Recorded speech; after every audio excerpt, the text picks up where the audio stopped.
তারা আমাদেরকে দেখে, আমাদেরকে ওয়াসওয়াসা দেয়, অনেক কিছু করে, আমরা বুঝতে পারি না। আল্লাহ পাকের ফেরেশতারা, আল্লাহ পাক যদি ফেরেশতাদের মাধ্যমে এই নিরাপত্তা না দিতেন আমাদেরকে জিনরা উড়িয়ে নিয়ে চলে যেত। হ্যাঁ, এরা এত দুষ্ট প্রকৃতির মানুষ, সৃষ্টি মাখলুক। এর মধ্যে ভালো মন্দ আছে, খারাপদের কথা বলছে। তো ওয়াশরুমে যখন ঢুকছেন ওখানেও কিন্তু শয়তান আছে। শয়তান রাত কাটায় আমাদের দুই পায়ের মাঝখানে এবং নাকের দুই গহ্বরের মাঝখানে। ঘুম থেকে উঠে 3 বার নাকে পানি দিতে হয়,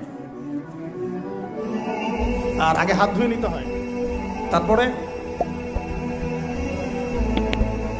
বাথরুমে ঢোকার সময় আমরা ডান পা ইউজ করবো না, আগে বাম পা। বের হওয়ার সময় ডান পা। দোয়া বিসমিল্লাহ আল্লাহুম্মা ইন্নী আউযু বিকা মিনাল খুবসি ওয়াল খাবাইস। এখনকার টয়লেট যেগুলো হচ্ছে, মানে যা চলছে আর কি, ইংলিশ, এখানে নবী সাল্লাল্লাহু আলাইহি ওয়াসাল্লামের মতো বসা সম্ভব না। আমি আপনাদেরকে